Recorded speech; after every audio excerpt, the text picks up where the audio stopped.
There are two tales waiting for you, told one after the other by an odd set of two. So prepare yourself, dear one, because this is Drops of Darkness. Hello, I'm Anodyne Vaughn, and welcome to the show, where my co-host Cameron Helkuik and I give you a dark fiction story followed by a true paranormal experience. This week I wrote a story for you called Answered Prayers, and if any of my childhood Sunday school teachers were to hear it, they would be very disappointed in how I turned out. After that, Cameron will tell you a story of multiple strange occurrences experienced in a nursing home. Thank you for listening, and I hope you enjoy the show. Now, let's get into it, because Stranger and someone are waiting. I am Stranger, and I tell only fantasies. Whenever your world has a grip on your throat, I am there, waiting to unleash the monsters that sleep in my mind, so that they may remind you that you have sharp teeth and claws of your own.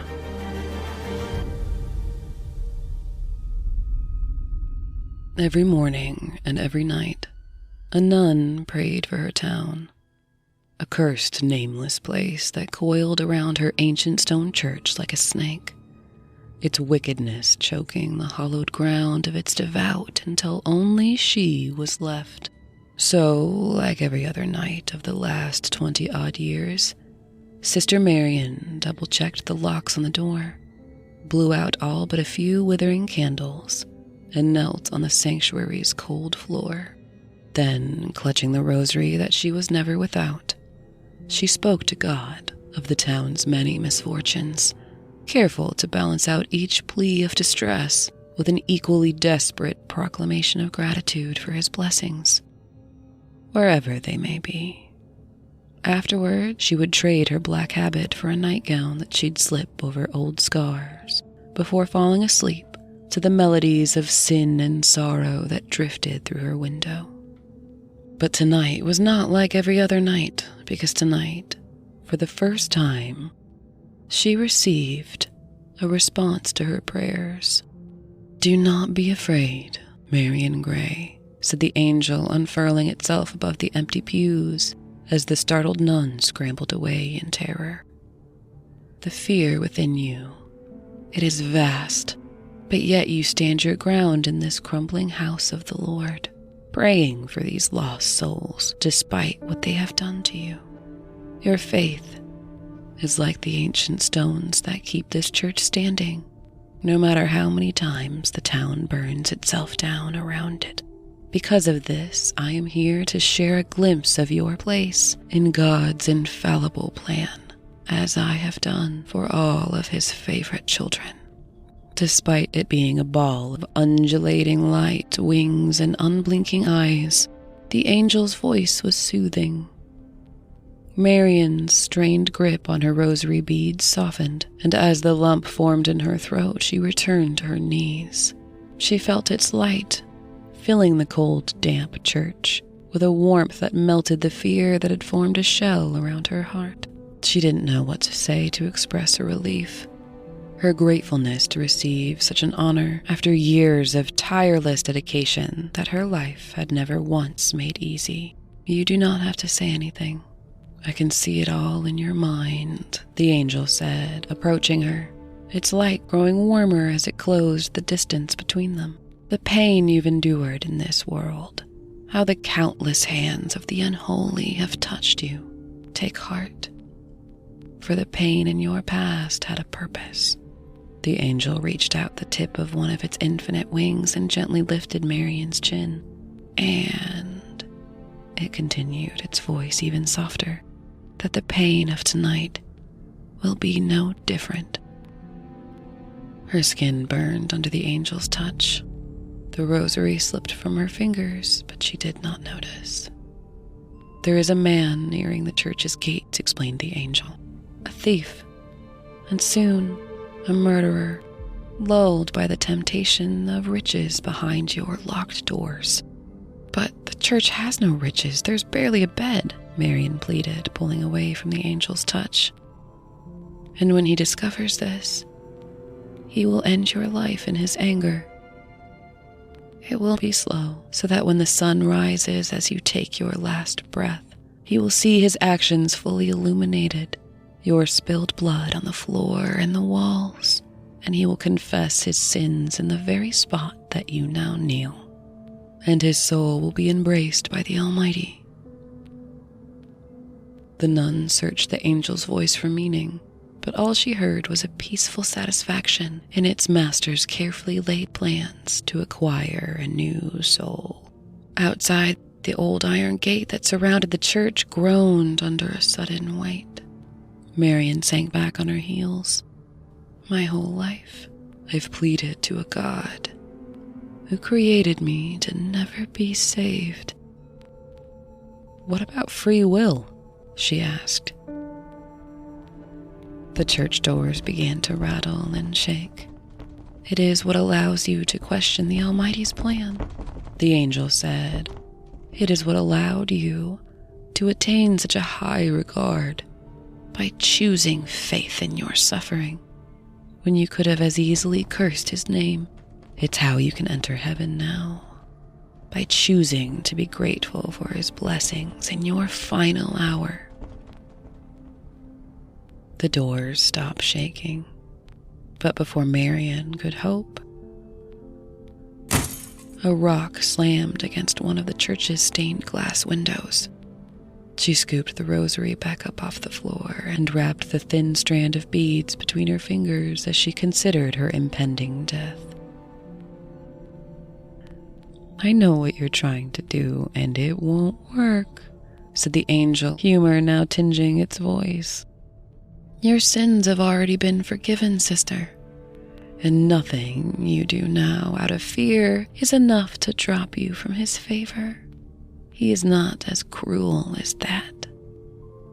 She'd been thinking of taking the Lord's name in vain, maybe grabbing the dusty bottle of old communion wine and downing it, of picturing a man naked.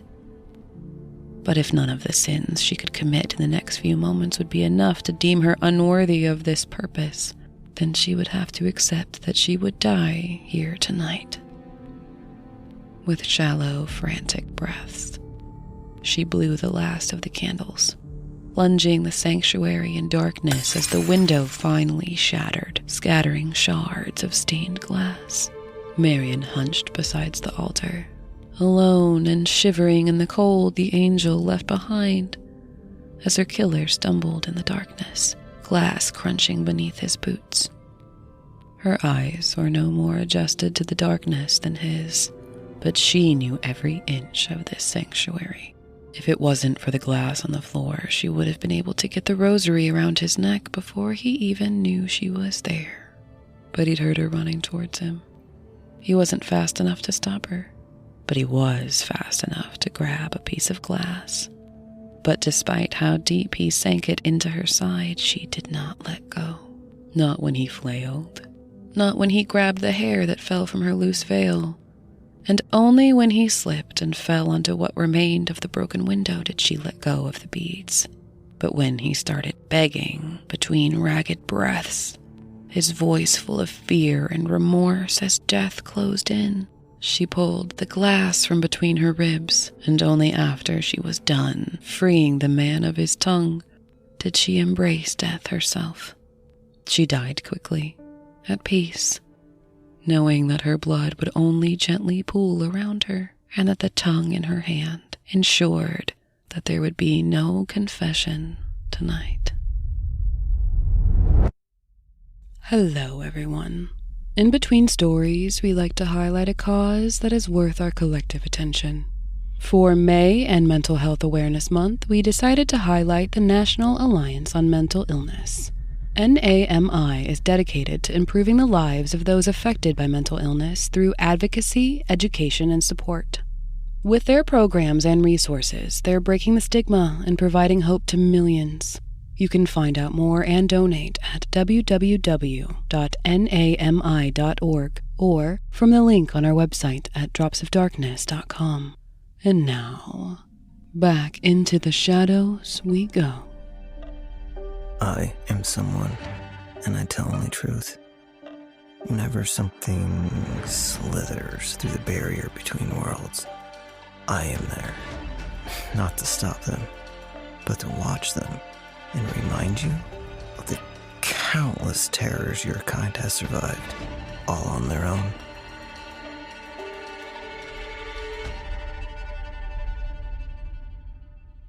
This story was submitted by A. Mochi, whose Reddit handle is listed in the episode's description. I started working at a nursing home around 2023. I work in the activity department and still do to this day. So I've known at least 10 to 15 residents that have died while I worked here. My office is at the end of the hall, so it was around 4 o'clock in the afternoon and I was working on the computer. It felt like someone was in the room with me, but I'm the only one working past 4. I shook it off, determined to go home. So I go to check my phone and lifted it up slightly above my shoulders to get my face so I could get in. And the weirdest thing happened. The screen turned black and I saw someone sitting in a wheelchair behind me. I put my phone down, turning to see who it was. Anyone in a wheelchair can't fit into my office because we have a bunch of activities that crowd around the table. I was taken back by this and a little scared. So I decided to go and do a one-on-one activity. I grabbed a basket full of games and coloring books and locked the office.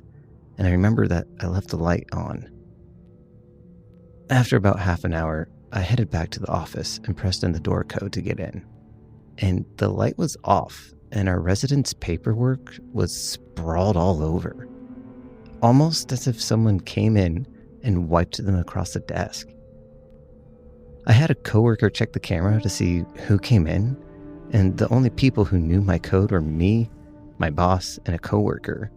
But no one came in. To this day, I keep seeing a person in a wheelchair in the corner of my vision. At the same nursing home, one of the floors is completely closed, as in no residents on that floor. Every time I leave, I go down to that floor just to clock in and out. The floor gives me an eerie feeling, like I'm being watched. More specifically, a room down the hall from the elevator always makes me feel uncomfortable. Often, I'd see someone laying in the bed, in their wheelchair, or just sitting in the doorway watching. The nursing home used to be a hospital, so of course there's a lot of death within the walls. The weirdest thing is that at least 2 to 3 residents died each month until January, and no one died since then, which is really odd to the nurses because it's always been that cycle. But personally, I'm relieved because I grew so close to the residents. Around 70 to 80% of the residents have dementia or Alzheimer's, so when they say that their family is in the room, I go along with it and introduce myself and ask the residents who it is. But this is the scariest experience I've had. This resident always roams the hall looking for her aunt. So that day I clocked in and stopped by her room to say hello. She slowly turned around in her wheelchair with a smile and said, "My aunt is here." So I respond, "Oh, your aunt, where is she?" The resident says, "She's sitting on my bed." So I look at the bed and say, "Hello, I'm someone, and I'm a good friend of your niece." I then felt this strong wind, and it felt like someone was in my face. So I told the resident goodbye and stepped out of the room. The resident's door is open for safety reasons, and the box full of DVDs holding the door open slowly slid away. And I just stood there watching as the door closed on its own. I quickly came in and my resident was talking to her bed. So I went to pick up the DVD box, but couldn't. It was heavy, and so I had to sit on the floor and use my legs to push the box in front of the door, holding it open.